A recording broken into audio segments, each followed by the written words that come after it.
Hello everyone, welcome to my channel the trader express. इस video में मैंने एक स्टॉक सेलेक्ट किया है जिसके इम्पॉर्टेंट लेवल्स के बारे में हम बात करेंगे। The stock is Reliance industries.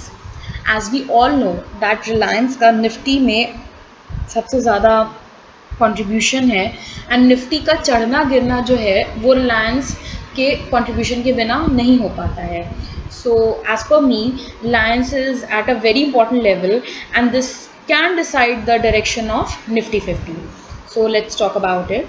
हम लास्ट ट्रेडिंग सेशन में हमने देखा कि रिलायंस ने जो है एक छोटा सा नेगेटिव कंट्रीब्यूशन दिया। इतनी रैली आई, बैंक निफ्टी में आई, बट रिलायंस ने कुछ बहुत ज़्यादा कंट्रीब्यूशन नहीं दिया। सो मैं इसको टोटली आपसे चार्ट पे रिलेट करूँगी। Just minute. ओके, मैं आपको ये पूरा सिर्फ चार्ट पे ही रिलेट करके दिखाऊंगी एंड मैं इसमें कोई न्यूज़ नहीं यूज़ कर रही हूँ एज सच, क्योंकि ये मैं पूरे चार्ट बेसिस पे ही मैं अपने एनालिसिस कर रही हूँ। हमने 2320 के पास का जो लेवल था वहाँ से हमने देखा एक सेलिंग आई। देयर वाज अ सेलिंग जो कि इसने यहाँ पे एक फिब रिट्रेसमेंट लेवल भी तोड़ा, दैट वाज ऑफ 2280 एंड वहाँ से तोड़ने के बाद इसने एक मेजर हमें सेलिंग दिखाई। देन इसका एक सपोर्ट आ रहा था 2175 का, यहाँ से इसने एक सपोर्ट लिया एंड तब तक इसने एक अप मूवमेंट दिखाया। नाउ अगेन ये उसी लेवल पे आ गया है जहाँ से इसने एक अच्छी खासी हमें शार्प सेलिंग दिखाई थी। ये एक बहुत अच्छे खासे एक बहुत इंपॉर्टेंट फिब लेवल के पे आसपास है एंड अगर हम लास्ट कैंडल के हिसाब से देखें तो इसने हमें यहाँ पे एक अगेन सेम थिंग इसने शो करी है। अब इसको हम एक छोटे टाइम फ्रेम पे कंसिडर करते हैं कि इसमें क्या एक्चुअली हुआ है, क्या ये फिर से सेलिंग दिखा सकता है। सो ये मैंने कुछ ट्रेंड लाइन ड्रॉ की है जो मुझे यहाँ पे एज पर माई एनालिसिस जो मुझे समझ में आई है। ये 15 मिनट्स का चार्ट है। ओके, सो हमने रिलायंस इंडस्ट्रीज़ में देखा कि इसने यहाँ से एक, जो मैं आपको रिकवरी पॉइंट बता रही थी, यहाँ से इसने एक रिकवरी ली एंड टिल यहाँ पे इसने जाके इट वेंट टिल 2258 2260 एंड यहाँ से बार बार यहाँ पे एक सेलिंग आ जाती है। अगर हम इसको एक ट्रेंड लाइन के थ्रू जो है ट्रेस करने की कोशिश करें तो यहाँ पे एक हमें ट्रेंड लाइन समझ में आती है। देन ओवर हेयर 2254 पे इसने वो ट्रेंड लाइन को ब्रेक किया, यहाँ से हमें एक सेलिंग भी मिली। अगेन ये वापस इसी लेवल पे आ गया। देन यहाँ से हमें एक अगेन जो है फॉल इसमें कंटिन्यू होता हुआ दिख रहा है। तो अगर इसको भी हम एक ट्रेंड लाइन से मेजर करना शुरू करते हैं तो यहाँ पे भी हमें एक इसका दिख रहा है कि एक नीचे गिर रहा है, एक ट्रेंड लाइन को, एक पाथ को ये फॉलो करके जो है वो गिर रहा है। अगर इसको हम बहुत क्लोजली ऑब्जर्व करते हैं, we have to see that 2255 is actually a major selling level. यहाँ पे देख के ऐसा लगता है कि बहुत सारे सेलर्स बैठे हुए हैं।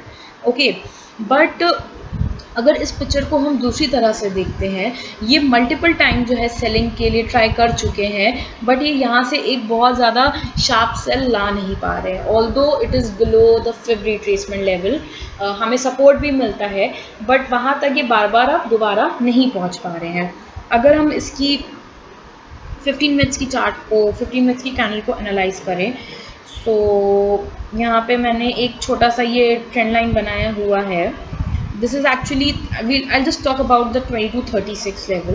2236 लेवल पे हमें एक 15 मिनट्स के चार्ट को एनालाइज करके यहाँ पे एक नेकलाइन समझ में आ रही है and as per the last trading session इसने वो नेकलाइन तोड़ दी है। But if you look very closely, हमें यहाँ 2216 पे जो है एक पहले का भी सपोर्ट समझ में आ रहा है एंड अगर इस पैटर्न को हम बहुत कायदे से अच्छे से देखते हैं सो वी कैन सी कि अगर if we consider this level 2216 as the support level तो यहाँ पे इसने एक बुलिश साइन बना है। द कैंडल वॉज रेड, यहाँ पे आके इसने सपोर्ट लिया and again it give a upside. So हो सकता है रिलायंस जो है यहाँ से एक रिवर्स बैक ले ले, may be it could be a possibility because it's not going towards its the support. So it could be a possibility that यहाँ से एक रिवर्स बैक ले ले। So 2236 is a very watchful point. So आप अगर यहाँ पे buying अगर आप करते हैं, so you have to make sure that it crosses 2236. As soon as it crosses 2236, our first target would be 2255. And suppose if it gives opening above 2255, just in any case, maybe tomorrow, maybe day after tomorrow, वहाँ से हमें एक बहुत massive short covering मिल सकती है towards 2280. and if it breaks 2280, ये यहाँ से भी जो है फिर एक नए लाइफ टाइम हाई की तरफ जा सकता है.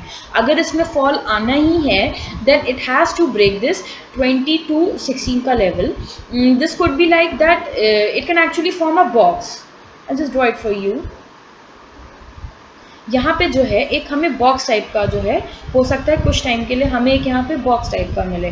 सो you have to make sure कि अगर ये 2236 के लेवल को ऊपर को क्रॉस करता है, that is a sign of short covering. 2255 would be your target, 2216 would be a stop loss, and if it crosses 2255, then you can also aim for 2280 and above it. And if it shows a selling towards 2216, the first target would be 2175, and in that case you have to keep a stop loss of 2236. As we all know that Reliance का सबसे important contribution है Nifty में, and Reliance is the one who has to take Nifty. अगर Nifty को यहाँ से rally दिखानी है तो भी रिलायंस को अपसाइड देना पड़ेगा. अगर यहाँ से निफ्टी को ब्रेकडाउन भी दिखना है तब भी रिलायंस को यहाँ से गिरना पड़ेगा.